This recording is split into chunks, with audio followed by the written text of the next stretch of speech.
आज की कहानी है नचनिया। लेखक देवेंद्र कुमार मिश्रा। कितना ही कीमती हो, कितना भी खूबसूरत हो, बाजार के सामान से घर सजाया जाता है, घर नहीं बसाया जाता। मौज मस्ती करो, बड़े बाप की औलाद हो, पैसा खर्च करो, मनोरंजन करो और घर आ जाओ। मैंने भी जवानी देखी है, इसलिए नहीं पूछता कि इतनी रात गए घर क्यों आते हो, लेकिन बाजार को घर में लाने की भूल मत करना। धर्म, समाज, जाति, अपने खानदान की इज्जत का ध्यान रखना। ये शब्द एक अरबपति पिता के थे। अपने जवान बेटे के लिए नसीहत थी, चेतावनी थी। लेकिन पिछले एक हफ्ते से वह लगातार बाजार की उस नचनिया का नाच देखते देखते उसका दीवाना हो चुका था। वह जानता था कि उसके नाच पर लोग सीटियां बजाते थे, गंदे इशारे करते थे। वह अपनी अदाओं से महफिल की रौनक बढ़ा देती थी। लोग दिल खोल कर पैसे लुटाते थे उसके नाच पर। उसके हाव भाव में वह कसक थी, वह लचक थी कि लोग हाय हाय करते उसके आसपास मंडराते, नाचते गाते और पैसे फेंकते थे। वह अच्छी तरह से जानता था कि जवानी से भरपूर उस नचनिया का नाचना गाना पेशा था। लोग मौज मस्ती करते और लौट जाते।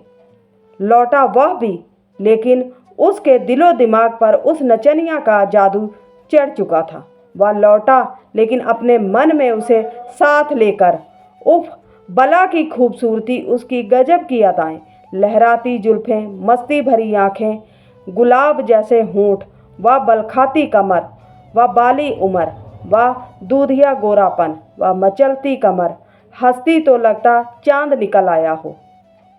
वह नशीला, कातिलाना, संगमरमर सा तराशा जिस्म, वह चाल, वह ढाल, वह बनावट, खरा सोना भी लगे फीका। मोतियों से दांत, हीरे सी नाक, कमल सा कान, वे उभार और गहराइयाँ जैसे अंगूठी में नगीने जड़े हों। अगले दिन उसने पूछा, कीमत क्या है तुम्हारी? नचनिया ने कहा, कीमत मेरे नाच की है, जिस्म की है। तुम महंगे खरीदार लगते हो, खरीद सकते हो मेरी रातें, मेरी जवानी, लेकिन प्यार करने लायक तुम्हारे पास दिल नहीं और मेरे प्यार के लायक तुम नहीं। जिस्म की कीमत है, मेरे मन की नहीं। कहो कितने समय के लिए, कितनी रातों के लिए? जब तक मन ना भर जाए रुपए फेंकते रहो और खरीदते रहो। उसने कहा, अकेले तन का मैं क्या करूँगा?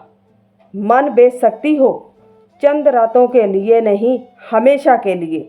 नचनिया जोर से हंसते हुए बोली, दीवाने लगते हो। घर जाओ, नशा उतर जाए तो कल फिर आ जाना महफिल सजने पर। ज़्यादा पागलपन ठीक नहीं। समाज को, धर्म के ठेकेदारों को मत उकसाओ कि हमारी रोजी रोटी बंद हो जाए, यह महफिल उजाड़ दी जाए। जाओ यहाँ से। मजनू, मैं लैला नहीं, नचनिया हूँ। पिता को बेटे के पागलपन का पता लगा तो उन्होंने फिर कहा, बेटे, मेले में सैकड़ों दुकानें हैं, वहाँ एक से बढ़कर एक खूबसूरत परियां हैं। तुम तो एक ही दुकान में उलझ गए। आगे बढ़ो, और भी रंगीनियां हैं, बहारें ही बहारें हैं। बाजार जाओ, जो पसंद आए खरीदो, लेकिन बाजार में लुटना बेवकूफ़ों का काम है। अभी तो तुमने दुनिया देखनी शुरू की है।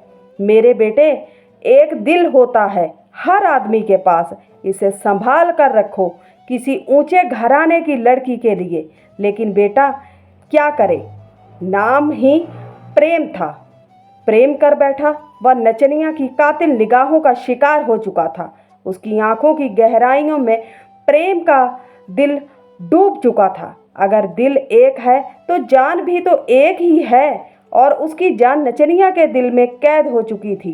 पिता ने अपने दीवान से कहा, जाओ उस नचनिया की कुछ रातें खरीद कर उसे मेरे बेटे को सौंप दो।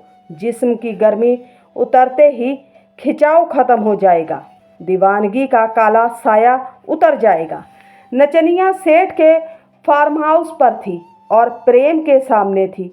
तन पर एक भी कपड़ा नहीं था। प्रेम ने उसे सिर से पैर तक देखा, नचनिया उसके सीने से लगकर बोली, रईसजादे बुझा लो अपनी प्यास, जब तक मन न भर जाए इस खिलौने से खेलते रहो। प्रेम के जिस्म की गर्मी उफान न मार सकी। नचनिया को देखकर उसकी रगों का खून ठंडा पड़ चुका था। उसने कहा, है नाचने वाली, तुमने तन को बेपर्दा कर दिया है, अब रूह का भी पर्दा हटा दो। यह जिस्म तो रूह ने ओढ़ा हुआ है, इस जिस्म को हटा दो ताकि उस रूह को देख सकूं। नचनिया बोली, यह पागलपन या दीवानगी है। तन का सौदा था, लेकिन तुम्हारा प्यार देखकर मन ही मन से मन को 100 सलाम। पर खता माफ सरकार, दासी अपनी औकात जानती है, आप भी हद में रहें तो अच्छा है। प्रेम ने कहा, एक रात के लिए जिस्म पाने का नहीं है जुनून, तुम सदा सदा के लिए हो सको मेरी, ऐसा कोई मोल हो तो कहो। नचनिया ने कहा, मेरे शहजादे, या इश्क मौत है, आग का दरिया पार भी कर जाते, जल कर मर जाते या बच भी जाते, पर मेरे माता पिता जाति के लोग सबका खाना खराब होगा, तुम्हारी दीवानगी से जीना हराम होगा। प्रेम ने कहा, क्या बाधा है प्रेम में, तुमको पाने में, तुम में खो जाने में। मैं सब कुछ छोड़ने को राजी हूँ, अपनी जाति, अपना धर्म, अपना खानदान और दौलत। तुम हाँ तो कहो, दुनिया बहुत बड़ी है, कहीं भी बसर कर लेंगे। नचनिया ने अपने कपड़े पहनते हुए कहा, ये दौलत वाले कहीं भी तलाश कर लेंगे, मैं तन से मन से तुम्हारी हूँ, लेकिन कोई रिश्ता, कोई संबंध हम पर भारी है। मैं लैला, तुम मजनू, लेकिन शादी ही क्यों, क्या लाचारी है, या बगावत होगी, इसकी शिकायत होगी और सजा बेरहम हमारी होगी। क्यों चैन सुकून खोते हो अपना, हकीकत नहीं होता हर सपना, यह कैसी तुम्हारी खुमारी है, भूल जाओ तुम्हें कसम हमारी है। अरबपति पिता को पता चला तो उन्होंने एकांत में नचनिया को बुलवा कर कहा, वह नादान है, नासमझ है, पर तुम तो बाजारू हो, उसे धिक्कारो, समझाओ, ना माने तो बेवफाई बेहया दिखाओ, कीमत बोलो और अपना बाजार किसी अनजान शहर में लगाओ। अभी दाम दे रहा हूँ, मान जाओ। दौलत और ताकत से उलझने की कोशिश करोगी तो ना तुम्हारा बाजार सजेगा, ना तुम्हारा घर बचेगा। क्या तुम्हें अपने माता पिता, भाई बहन और अपने समुदाय के लोगों की ज़िंदगी प्यारी नहीं? क्या तुम्हें उसकी जान प्यारी नहीं? कोई कानून की जंजीरों में जकड़ा होगा, कैद में रहेगा दिन भर, कोई पुलिस की मुठभेड़ में मारा जाएगा, कोई गुंडा बदमाशों के कहर का शिकार होगा। क्यों बर्बादी की ओर कदम बढ़ा रही हो? तुम्हारा प्रेम सत्ता और दौलत की ताकत से बड़ा तो नहीं है। मेरा एक ही बेटा है, उसकी एक खता उसकी ज़िंदगी पर कलंक लगा देगी। अगर तुम्हें सच में उससे प्रेम है तो उसकी ज़िंदगी की कसम, तुम ही कोई उपाय करो, उसे अपने आप से दूर हटाओ। मैं ज़िंदगी भर तुम्हारा कर्जदार रहूँगा। नचनिया ने उदास लहजे में कहा, एकांत में यौवन से भरे जिस्म को जिसके कदमों में डाला, उसने ना पिया शबाब का प्याला। उसे तन नहीं मन चाहिए, उसे बाजार नहीं घर चाहिए, उसे हसीन जिस्म के अंदर छिपा मन का मंदिर चाहिए। उपाय आप करें, मैं खुद रोगी हूँ, मैं आपके साथ हूँ प्रेम को संवारने के लिए। यह कहकर नचनिया वहाँ से चली गई। दौलतमंद पिता ने अपने दीवान से कहा, बताओ कुछ ऐसा उपाय जिसका कोई तोड़ ना हो। उफानती नदी पर बांध बनाना है, एक ही झटके में दिल की डोर टूट जाए, कोई और रास्ता ना बचे उस नचनिया तक पहुंचने का। उसे बेवफा दौलत की दीवानी समझकर वह भूल जाए। प्रेम, राग और नफरत के बीज उग आए प्रेम की ज़मीन पर। दीवान ने कहा, नौकर हूँ आपका, बाकी सारे उपाय नाकाम हो सकते हैं। प्रेम की धार बहुत कटीली होती है। सबसे बड़ा पाप कर रहा हूँ बताकर, नमक का हक अदा कर रहा हूँ। आप उसे अपनी दासी बना लें, आपकी दौलत से आपकी रखैल बनकर ही प्रेम उससे मुंह मोड़ सकता है।